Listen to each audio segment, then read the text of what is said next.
భారత్ మాతాకి వందే. అందరూ కూడా రెండు చేతులు ఎత్తి పిడికిలు బిగించి ఆ రోజు ఉస్మానియా యూనివర్సిటీలో వందే మాతరం రామచంద్రరావు గారు ఏ రకంగా నినాదాలు ఇచ్చారో ఈరోజు మళ్ళీ మనము, ఎందుకంటే వందే మాతరం రామచంద్రరావు గారు మన ప్రాంతం వారు కాబట్టి వారి ఎక్కడున్నా కూడా, స్వర్గంలో ఉన్నా కూడా వారికి వినిపించాలి. రెండు చేతులు పిడికిలు బిగించి వందే వందే వందే వందే. అందరికీ నమస్కారం. ఈరోజు భారత ప్రభుత్వం ఆధ్వర్యంలో జరుగుతున్నటువంటి వందే మాతరం 150వ సంవత్సర సందర్భంగా వేదిక మీద ఉన్నటువంటి మిత్రులు, స్థానిక కార్పొరేటర్ రాకేష్ జైస్వాల్ గారు, అదేవిధంగా జిహెచ్ఎంసీలో బీజేపీ పక్ష నాయకులు బేగం బజార్ కార్పొరేటర్ శంకర్ యాదవ్ గారు, గన్ఫుండ్రి కార్పొరేటర్ డాక్టర్ సురేఖ ఓంప్రకాష్ గారు, అదేవిధంగా మా యొక్క ఈ కార్యక్రమానికి నేతృత్వం వహిస్తున్నటువంటి శ్రీమతి శృతి పాటిల్ గారు, మన హైదరాబాద్లోని ఎంతో పేరు ప్రఖ్యాతులు సాధించినటువంటి వివేకవర్ధిని విద్యా సంస్థ జాయింట్ సెక్రటరీ నగేశ్వరరావు గారు, వివేకవర్ధిని ఎడ్యుకేషన్ సొసైటీ మనకందరికీ తెలుసు, ఈ యొక్క డిగ్రీ కాలేజ్ ప్రిన్సిపల్ అయినటువంటి డాక్టర్ డి విద్యాధర్ గారు, అదేవిధంగా తెలంగాణ ప్రైవేట్ ఇంజనీరింగ్ కాలేజెస్ అధ్యక్షులు దిశా కమిటీ మెంబర్ అయినటువంటి డాక్టర్ గౌతమ్ గారు, వేదిక మీద ఉన్నటువంటి భారతీయ జనతా పార్టీ నాయకులు, ఈ కార్యక్రమంలో పాల్గొంటున్నటువంటి వివిధ విద్యా సంస్థల ఉపాధ్యాయులు, అనధికారులు, అధికారులు, విద్యార్థులు, ఎన్సీసీ స్టూడెంట్స్, పత్రికా విలేకరులు అందరికీ పేరు పేరున నేను ఈ వందే మాతరం 150వ సంవత్సర సందర్భంగా హృదయపూర్వకమైనటువంటి శుభాకాంక్షలు తెలియజేస్తా ఉన్నాను. వందే మాతరం ఒక రెండు పదాలు మాత్రమే కాదు, ఇంతకుముందు మన పెద్దలు చెప్పారు. దేశానికి స్వాతంత్రం అందించినటువంటి స్వతంత్ర ఉద్యమంలో ఒక స్ఫూర్తి మంత్రము ఈ యొక్క వందే మాతర నినాదం. ఆ రోజు స్వతంత్ర ఉద్యమంలో మన పెద్దలు, ఆ మహనీయులు చేసినటువంటి పోరాటము, వారు మరి ఈ దేశం కోసం, స్వేచ్ఛ కోసం, స్వాతంత్రం కోసం, భారత మాతకు ఉన్నటువంటి సంఖ్యలను తెంచివేయడం కోసం చేసినటువంటి పోరాటంలో ఈ వందే మాతర నినాదము ఒక స్ఫూర్తిగా కోట్లాది మంది ప్రజలను ఉవ్వెత్తున ఉద్యమంలో ఉరికించినటువంటి ఒక గొప్ప పదమే ఈ యొక్క వందే మాతరం. స్వతంత్ర ఉద్యమంలో దేశభక్తి భావన, స్వాతంత్ర భావన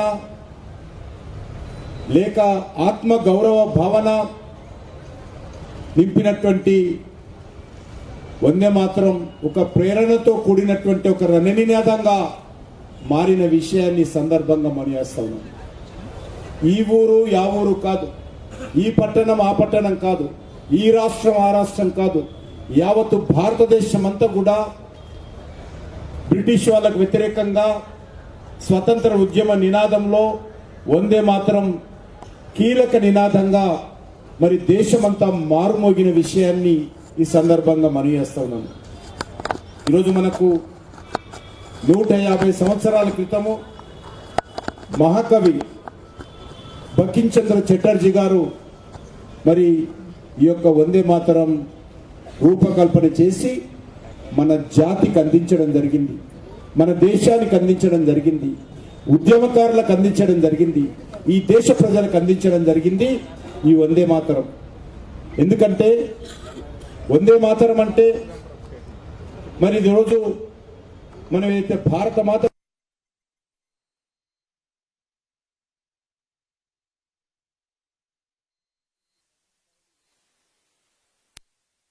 మాతకు వందే అన్నాడు, మాతకు నమస్కారం అని చెప్పాడు. ఈ వందే మాతరం అంటే మాతకు అంటే భారతదేశానికి మరి నమస్కారం చెప్పడమే వందే మాతరం. ఆ రకంగా భారతదేశాన్ని భారత మాతకు నమస్కారం చెప్పే విధంగా ఇది నా దేశము, నా దేశానికి మేము మరి వందే మాతరం అని నినాదం ఇస్తూ నా దేశం నుంచి విడిచి వెళ్ళండి అని చెప్పి బ్రిటిష్ వాళ్లకు ఈ యొక్క నినాదం ద్వారా, ఈ యొక్క గీతం ద్వారా మరి ఏ రకంగా ప్రజలను సంఘటితం చేసిండో మనకందరికీ తెలుసు. ఈరోజు భారతదేశ ఔన్నత్యాన్ని, అదేవిధంగా భారతదేశంలో ఉన్నటువంటి ఆధ్యాత్మికమైనటువంటి ఔన్నత్యాన్ని, లేక భారతదేశం యొక్క సాంస్కృతిక గొప్పతనాన్ని ప్రతిబింబించేలా ఈ యొక్క వందే మాతరం వారు రూపకల్పన చేయడం జరిగింది. ఇందులో దేశంలో ఉన్నటువంటి ఆధ్యాత్మిక శక్తులన్నింటినీ కూడా ఈ వందే మాతర గేయంలో బంకించంద్ర చటర్జీ గారు మరి రూపకల్పన చేశారు. అన్ని ప్రాంతాల ప్రజలందరూ కూడా మరి ఉత్సాహం వచ్చే విధంగా, స్ఫూర్తి పొందే విధంగా, చైతన్యం వచ్చే విధంగా ఈ గేయంలో ఏ రకంగా ఒక్కొక్క అక్షరము ఏ రకంగా రాశారో మనము ఆ యొక్క వందే మాతరం విన్నప్పుడు కానీ, చదివినప్పుడు కానీ, చూస్తున్నప్పుడు కానీ తెలుస్తుంది మనకు. బ్రిటిష్ పాలకులు ఏ రకంగానైతే ఆ రోజు విభజించి పాలించనేటువంటి ఆలోచనతో మన స్వతంత్ర ఉద్యమాన్ని నీరుగార్చేటువంటి ప్రయత్నం, దెబ్బతీసేటువంటి ప్రయత్నం, దేశాన్ని చేల్చాలనేటువంటి ప్రయత్నం చేసినప్పుడు ఆ రోజు వందే మాతర నినాదం అంతా కూడా ఆ యొక్క బ్రిటిష్ వాళ్ళ కుట్రలను పటాపంచలు చేస్తూ ప్రజలను ఐక్యం చేసిన విషయాన్ని మనం అందరం గుర్తుపెట్టుకోవాల్సినటువంటి అవసరం ఉంది.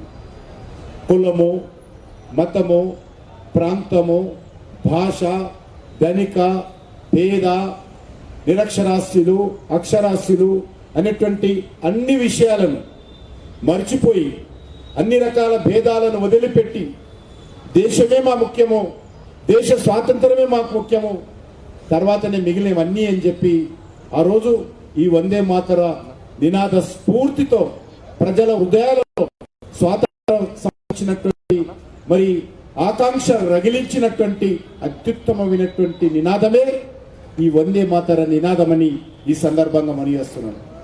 ముఖ్యంగా ఈ గీతము మన దేశం యొక్క స్వాతంత్రాన్ని, ఉద్యమానికి ప్రాణం పోసినటువంటి ఉద్యమం, కీలక పాత్ర పోషించింది.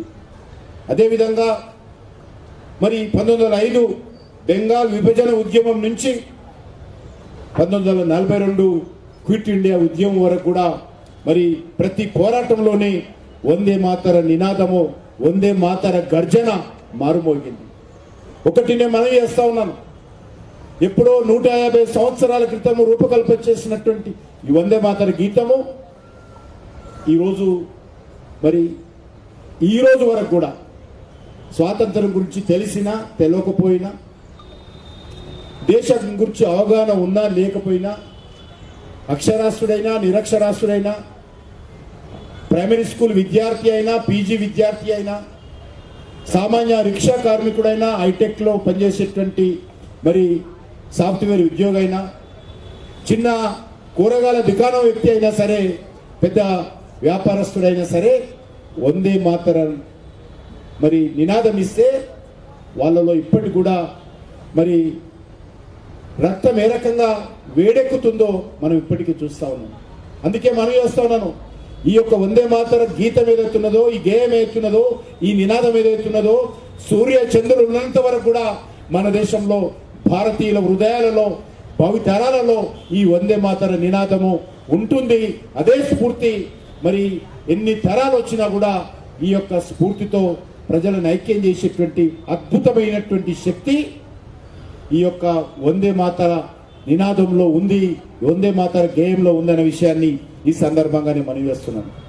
మనకు తెలుసు, మన తెలుగు గడ్డ మీద కూడా బ్రిటిష్ వాళ్ళకు వ్యతిరేకంగా జరిగినటువంటి పోరాటంలో మరి ఏ రకంగా అల్లూరి సీతారామరాజు బ్రిటిష్ వాళ్ళు తుపాకులు పేలుస్తూ ఉంటే ఒక్కొక్క బుల్లెట్ ఆయన గుండెలో ఉన్నప్పుడు మరి ఆయన గొంతు ద్వారా ఆయన గుండెలో నుండి ఏ రకంగా వందే మాతర నినాదం ఏ రకంగా ఆయన బయట పెట్టాడో, ఏ రకంగా మారుమోగిందో మనం చూశాం. అనేక మంది ఇక్కడ కూడా మీరు ఎగ్జిబిషన్లో చూడొచ్చు, ఏ రకంగా వందే మాతర నినాదంతో ప్రజలు ప్రాణాలను లెక్క చేయకుండా ఈ స్వతంత్ర సమర పోరాటంలో మరి ఏ రకంగా ప్రాణాలు సైతం పణంగా మరి ఏ రకంగా ముందుకొచ్చారో మనం చూస్తున్నాము. ఇది ఒక పాట కాదు, ఇది ఒక త్యాగమైనటువంటి స్ఫూర్తి ఇది. కాబట్టి ఇది ఈ తరము నవతరానికి దీని ప్రాధాన్యత తెలియజేయాలనే ఉద్దేశంతో మన ప్రియతమ ప్రధానమంత్రి నరేంద్ర మోడీ గారు వందే మాతరం రూపకల్పన చేసి 150 సంవత్సరాలు పూర్తవుతున్న సందర్భంగా మరొకసారి దీని ప్రాధాన్యత మరి ప్రతి ఒక్క పాఠశాలకు వెళ్ళాలి, ప్రతి ఒక్క విద్యార్థికి చేరాలి, ప్రతి భారతీయుడు అర్థం చేసుకోవాలి, స్వతంత్ర ఉద్యమం గురించి అర్థం చేసుకోవాలి. స్వతంత్ర ఉద్యమంలో వందే మాతరం యొక్క పాత్రను ప్రతి ఒక్కరు కూడా మరి జ్ఞాపకం చేసుకోవాలనే ఉద్దేశంతో మన ప్రియతమ ప్రధానమంత్రి మరి ఈ కార్యక్రమాన్ని మనకి ఇవ్వడం జరిగింది. ఈరోజు మనం చూస్తా ఉన్నాం, ఇటీవల మన్ కీ బాత్లో నరేంద్ర మోడీ గారు మాట్లాడుతూ ఈ వందే మాతర ప్రాధాన్యత గురించి తెలియజేస్తూ ఈ ఒక్కో పదంలో దేశభక్తి ఉంది, ఈ ఒక్కో పదంలో ఐక్యత గురితో కూడినటువంటి ప్రజాశక్తి ఉంది, ఈ ఒక్కొక్క పదంలో త్యాగం ఉంది అనేటువంటి విషయాన్ని వారు వ్యక్తం చేసిన విషయాన్ని మనం చేస్తా ఉన్నాము. అంతేకాకుండా ఈ యొక్క గీతాన్ని ఏ రకంగా మరి ఆ రోజు రాజకీయం చేశారో మనకు తెలుసు. భారత మాత అంటే అది హిందుత్వమని, వందే మాతరం అంటే అది హిందుత్వమని, ఇది ఒకరికి వ్యతిరేకమని ఒక దుర్మార్గపు ఆలోచన ఈ దేశంలో మరి ఆ రోజు నుంచి ఈ రోజు వరకు ఇంకా జరుగుతాం. అందుకే వందే మాతరం బకిం చంద్ర గారు రాసింది మనము సగం మాత్రమే పాడతాం, మిగతా అంతా కూడా ఆ రోజు పాలకులు ఇదంతా కూడా ఒక మతానికి సంబంధించినటువంటిది అనేటువంటి విధంగా మరి ఏ రకంగా దాన్ని తీసేశారో మనం మనవి చేస్తాం. ఈరోజు అమ్మవారి గురించో శక్తి గురించో ఈ యొక్క గేయంలో బకిం చంద్ర గారు రాస్తే అది భారతదేశంలో పాడకుండా పాకిస్తాన్లో పాడతామా, ఇతర దేశాల్లో పాడతామా అర్థం చేసుకోవాల్సిన అవసరం. కానీ దుర్మార్గంగా ఆ రోజు బకిం చంద్ర యొక్క ఆత్మను శోభించే విధంగా వందే మాతరం గీతాన్ని రాసినటువంటి రచయిత అయినటువంటి అద్భుతమైనటువంటి కవి బకిం చంద్ర గారిని అవమానించే విధంగా ఈ వందే మాతర గీతాన్ని సగం వరకే పాడే విధంగా మన పాలకులు ఆ రోజు దాన్ని తగ్గించిన విషయాన్ని ఈ సందర్భంగా భావిస్తున్నాం. దీన్ని రాజకీయం చేయడం అనేటువంటిది చాలా దురదృష్టకరమని ఈ సందర్భంగా మనవి చేస్తున్నాను. ఈరోజు ఈ రకంగా మరి ఆ రోజు ముస్లిం లీగ్ నాయకులు కానీ మరి ఈరోజు కొంతమంది మజ్లిస్ పార్టీ నాయకులు కానీ ఏ రకంగా దీన్ని వ్యతిరేకిస్తున్నారో మనకందరికీ తెలుసు. అందుకే ఈరోజు మన తెలంగాణ ప్రజలు కూడా ఈ వందే మాతర గీతాన్ని జ్ఞాపకం చేసుకోవాలి. మనకు స్వాతంత్రం ఆలస్యంగా వచ్చింది. దేశమంతా కూడా 1947 15th ఆగస్టుకు స్వాతంత్రం వస్తే దేశమంతా కూడా 3 రంగుల జెండా మరి 15th ఆగస్టు 1947 రెపరెపలాడితే దేశమంతా కూడా మరి స్వేచ్ఛ బ్రిటిష్ వాళ్ళ పరిపాలన 1947 15th ఆగస్టు ఆ రోజు వెళ్ళిపోతే మన యొక్క నేటి తెలంగాణ నాటి హైదరాబాద్ సంస్థానం నిజాం రాజ్యంలో మనకు స్వాతంత్రం రాలా. మనకు 13 నెలల ఆలస్యంగా స్వాతంత్రం వచ్చింది మనం ఉన్నటువంటి ప్రాంతానికి, మన తెలంగాణ రాష్ట్రానికి. దేశమంతా పండుగలు నిర్వహించుకుంటే, మిఠాయిలు పంచుకుంటుంటే, ఉత్సవాలు నిర్వహించుకుంటుంటే ఈ ప్రాంతంలో నిజాం సంబంధించినటువంటి సైన్యము, నిజాం ఆ ప్రైవేట్ ఆర్మీ అయినటువంటి రజాకర్లు ఈ ప్రాంతంలో ఏ రకంగా ప్రజల పీదపడి దోచుకున్నారో, ప్రజల మాన ప్రాణాలను ఏ రకంగా దోచుకున్నారో, ప్రజల ఆస్తులను ఏ రకంగా దోచుకున్నారో, ఏ రకంగా రక్తపాతం ఇక్కడ సృష్టించారో మనకందరికీ తెలుసు. ముఖ్యంగా రజాకారులు ఆ రోజు గ్రామాల మీద పడి రైతుల దగ్గర ఉన్నటువంటి సంపదను దోచుకున్నారు. వందల వేల మందిని ఆ రోజు అన్యాయంగా తుపాకులతో వరుసగా నిలబెట్టి ఒక్కొక్క దగ్గర 150 మందిని వరుసగా నిలబెట్టి కాల్చి చంపారు. వందలాది మందిని బావులలో వేసి మరి ఏ రకంగా చంపారో మనం చూశాం. అమాయకులైనటువంటి హిందూ స్త్రీలను నగ్నంగా వాళ్ళ ముందు ఊరి చౌరస్తాలలో బతుకమ్మలు ఆడించినటువంటి ఘట్టాలు, దుర్మార్గపు ఘట్టాలు ఈరోజు కూడా మన కళ్ళ ముందు కదలాడుతూ ఉంటాయి. ఆ సమయంలో ఇక్కడ ఉండేటువంటి ప్రజలు చేసినటువంటి పాపం ఏమంటే వందే మాతరం నినాదం ఇవ్వడం. ఆ రోజు ఇక్కడ ఉన్నటువంటి ప్రజలందరూ కూడా చేసినటువంటి పాపం ఏంటంటే మాకు స్వాతంత్రం కావాలి, ఈ యొక్క హైదరాబాద్ సంస్థానము, ఈ నిజాం రాజ్యం కూడా మరి భారతదేశంలో విలీనం కావాలి, భారతదేశంలో కలవాలి అంటే ఆ రోజు నిజాం ఒప్పుకోలే.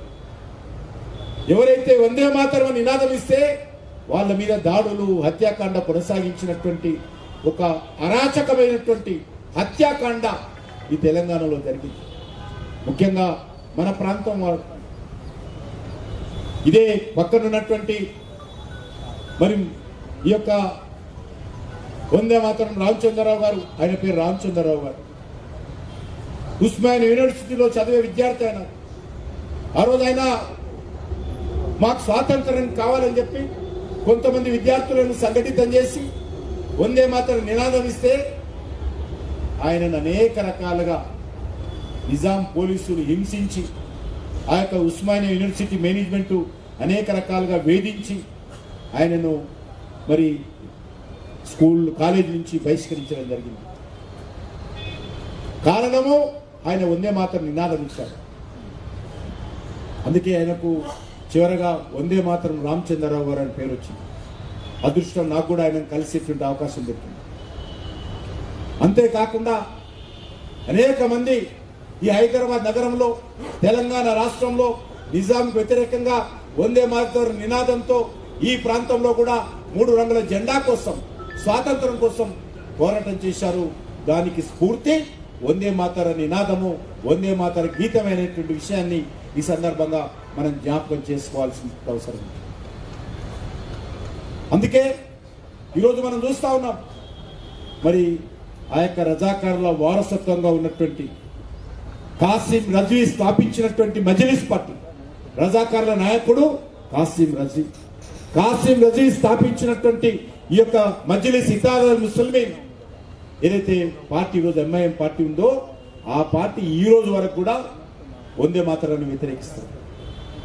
ఆయన ఇక్కడ నుంచే ఎంపీ, ఆయన అంటాడు, నా మెడ మీద కత్తి పెట్టినా నేను భారత మాతకు జయ్యను, నా మెడ మీద కత్తి పెట్టినా నేను వందే మాతర గీతం పాడను. అటువంటి దుర్మార్గులు ఈరోజు ఇక్కడి నుంచి గెలవడం ఏదైతున్నదో మనం చేసుకున్నటువంటి దురదృష్టకరమని ఈ సందర్భంగానే మనం చేస్తా ఉన్నాం. అందుకే ఈరోజు మనం అందరం కూడా ఈ దిశలోనే మరి మన దేశం గురించి, మన యొక్క దేశం యొక్క చరిత్ర గురించి మనం ఆలోచన చేసుకుంటూ మన భావి తరాల పిల్లలకు ఆ రోజు మన నాయకులు, మన యొక్క స్వతంత్ర సమరయోధులు చేసినటువంటి త్యాగాలను, వాళ్ళు చేసినటువంటి పోరాటాలను ఈ తరానికి అందించాల్సిన అవసరం ఉంది. ఈ రోజు కూడా నేను ఇక్కడ ఉన్నటువంటి టీచర్లను అడుగుతాను, మీరు మీ క్లాస్ రూమ్లోకి వెళ్ళి మీ పిల్లలను లేపి మనకు స్వాతంత్రం ఎప్పుడు వచ్చిందని అడగండి. వాళ్ళు టక్కున చెప్పేటువంటి సమాధానం 15th August 1947 అంటారు. ఎవరు కూడా ఈ ప్రాంతంలో 3 రంగుల జెండా ఎగిరినటువంటి 17th September 1948 గురించి ఏ విద్యార్థికి తెలియదు. మనం ఒక బర్త్డే చేసుకుంటాము, వ్యక్తుల మనం బర్త్డే చేసుకుంటాము, ఒక సంస్థ పెట్టుకుంటే సంస్థ ప్రారంభోత్సవాలు చేసుకుంటాము, ఒక విద్యా సంస్థ వార్షికోత్సవాలు నిర్వహించుకుంటాము. కానీ మనకు స్వాతంత్రం వచ్చినటువంటి విషయాన్ని మనకు తెలియదు, మన పిల్లలకు తెలియదు. ఇంత పెద్ద చరిత్ర ఇది. 13 నెలలుగా ఆలస్యంగా వచ్చినటువంటి స్వాతంత్రం వరకు నిజాం ఏమన్నాడు, నేను భారతదేశంలో కలవను, నేను స్వతంత్రంగా మన దేశం స్వాతంత్రం వచ్చినప్పటికే జవహర్లాల్ నెహ్రూ ప్రధానమంత్రి అయ్యారు. అయిన తర్వాత విషయం చెప్తున్నాను, నేను భారతదేశంలో కలవను, నేను స్వతంత్రంగా ఉంటాను, కలిస్తే గెలిస్తే పాకిస్తాన్తో కలుస్తాను తప్ప భారతదేశంతో కలవను. ఐక్యరాజ్య సమితికి ఉత్తరం రాశాడు నిజాం.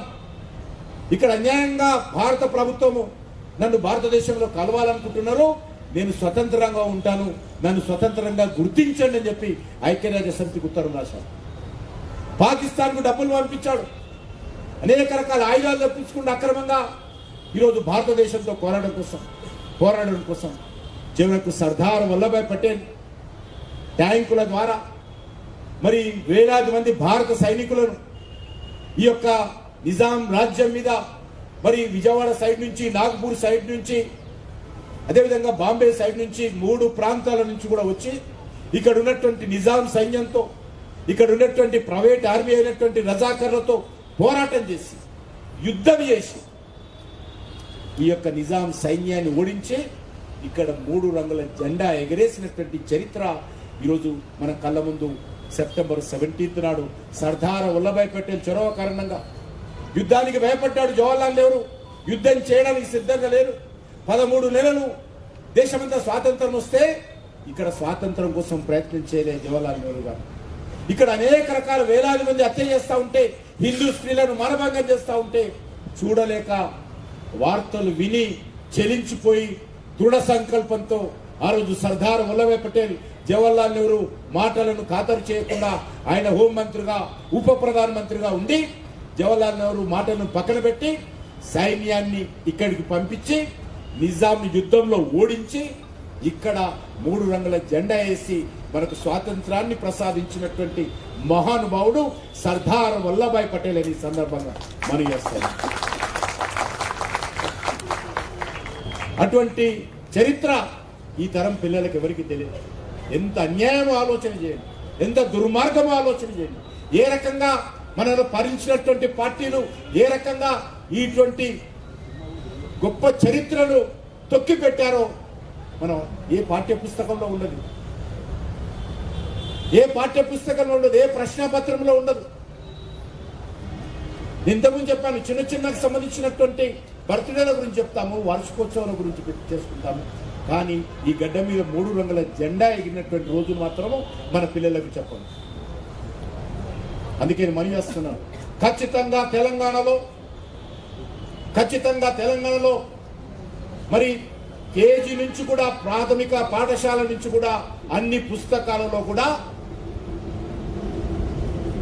సర్దార్ వల్లభాయ్ పటేల్ నేతృత్వంలో ఏ రకంగా సెప్టెంబర్ 17కు మనకు స్వాతంత్రం వచ్చిందో ఆ చరిత్రను పాఠ్య పుస్తకాలలో పెట్టి తీరుతాము.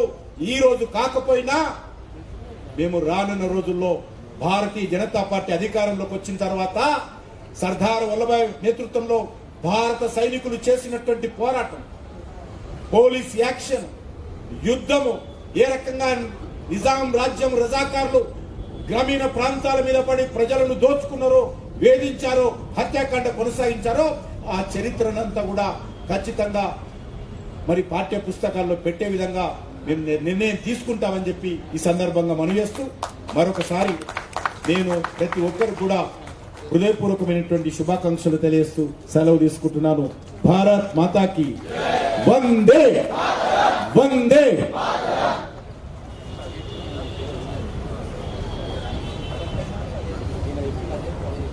వందే మాతరం పరిణామ క్రమాన్ని, స్వాతంత్రోద్యమ సంగ్రామ స్ఫూర్తిని మీ స్ఫూర్తివంతమైన మాటల ద్వారా మాలో స్ఫూర్తి రగిల్చినందుకు మీకు మరొక్కసారి కృతజ్ఞతలు తెలియజేసుకుంటున్నాను సార్.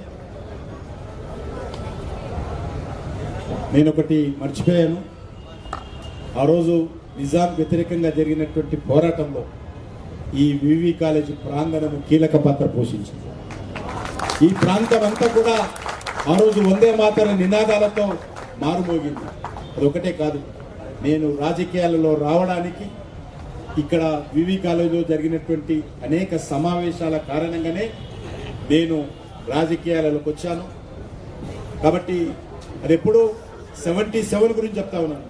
77లో ఇక్కడ విద్యార్థి ఉద్యమాలు, ఇక్కడ జరిగినటువంటి అనేక రకాల కార్యక్రమాల ద్వారా నేను ఆకర్షితునై భారతీయ జనతా పార్టీలో జనతా పార్టీలో చేరి తర్వాత భారతీయ జనతా పార్టీలో చేరాను.